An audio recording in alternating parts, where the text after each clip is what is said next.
ఇది పరమ పవిత్రమైనటువంటి క్షేత్రం.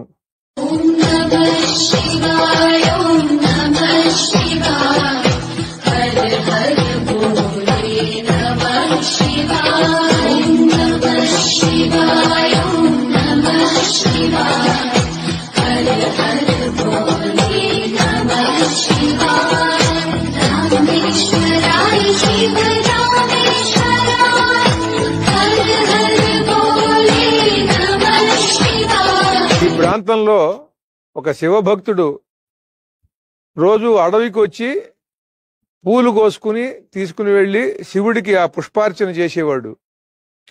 ఒక రోజున పూలు కోయటానికని చెప్పి ఈ ప్రదేశానికి వస్తే ఒక పెద్ద పూలు ఒకటి కనిపించింది. అది ఇతని మీదకి వస్తుంటే భయంతో పరిగెత్తుకుంటూ వెళ్ళి ఒక చెట్టు పైకి ఎక్కేశాడు. ఆ చెట్టు మారేడు చెట్టు. ఆ మారేడు చెట్టు మీదకి ఇతను ఎక్కినా కూడా పులి వదిలిపెట్టకుండా పొంచి కిందే కూర్చుంది.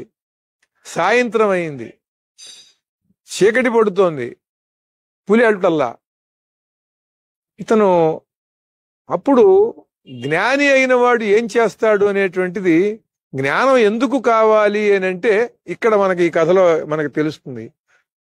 అనేక పురాణాల్లోని శివ కథలు వినటం వల్ల మహానుభావులు చెప్పినవన్నీ కూడా మననం చేసుకుంటూ అలా సాధన చేయటం వల్ల ఆ కథలన్నీ గుర్తొచ్చి వాళ్ళు చెప్పినటువంటి ఆ జ్ఞానం తనలో మేల్కొని అంతటా ఈశ్వరుడున్నాడు, అంతా శివమయమే, ప్రతి జీవిలోనూ ఉండేవాడు జీవేశ్వరుడు, ఆ పైవాడు పరమేశ్వరుడు అని మహానుభావులు చెప్పినవన్నీ కూడా గుర్తొచ్చి ఈ పులిలో కూడా ఉన్నవాడు జీవేశ్వరుడే, నాలో ఉన్నవాడు జీవేశ్వరుడే కదా అనే భావంతో ఈ పులిని నేను జీవేశ్వరుడు అనే భావంతో నేను అర్చిస్తాను అని మారేడాకులు కోసి పడుకున్న పులి మీద నమశివాయ నమశివాయ అని చెప్పేసి ఆ దళాలన్నీ వేస్తే ఆ పులి కదలకుండా నిశ్చలంగా అలాగే పడుకుంది. దాని మీద ఈ మారేడు దళాలు కుప్పలాగా అయిపోయినాయండి. పులి కనిపించట్లా. తెల్లవారింది, ఆ పులి లేవట్లా. అక్కడి నుంచి నెమ్మదిగా తనే ఆ మారేడు చెట్టు దిగి అక్కడి నుంచి అలా కొంత దూరం వెళ్లి పరిగెత్తుకుంటూ గ్రామంలోకి వెళ్లిపోయి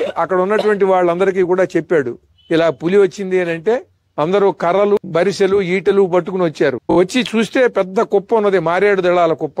ఆ కుప్పని ఒకడు వచ్చి ఈటతో కదిలిస్తే పులి ఉందే అని, పులి లేదు, అక్కడ శివలింగం ఉన్నదండి. ఆ శివలింగమే ఈ శివలింగం, ఈ మహానుభావుడు. ఇంతటి దివ్యాద్భుతమైనటువంటి కథ ఇంకే మతంలో కూడా ఉండదు. భక్తికి పరాకాష్ట. అద్వైతంలో, శైవ మతంలో విశిష్టాద్వైతం అంతా కూడా ఉన్నదనిపించింది నాకు ఈ కథ వింటే. అంటే శరణాగతి చెందాడు. ఆ శరణాగతి చెంది ఆ పరమేశ్వరుడికి, ఆ జీవేశ్వరుణ్ణి తను పరమేశ్వరుడుగా భావించి పులిలో ఉన్నవాడు అంటే శత్రువుని కూడా ఎలా చూడాలి. ఒక మహాభక్తుడైన వాడు, నిశ్చలమైన నిర్మలమైన హృదయంతో భక్తుడు శత్రువులో కూడా భగవంతుడినే అలా దర్శించి ఆ పరమేశ్వరుడుగా భావించి పులిని పూజించడంతో వ్యాఘ్ర రూపంలో ఇక్కడ ఆయన వెలిశాడు. ఆయనే వ్యాఘ్రేశ్వర లింగ స్వరూపుడు. మనం వచ్చి మన పూర్వపుణ్యం వలన ఇవాళ ఇక్కడ ఈ విశేషంగా ఈ వ్యాఘ్రేశ్వరుణ్ణి దర్శించుకున్నాం. జై తెలుగు, జై వ్యాఘ్రేశ్వర. ఇది పరమ పవిత్రమైనటువంటి క్షేత్రం.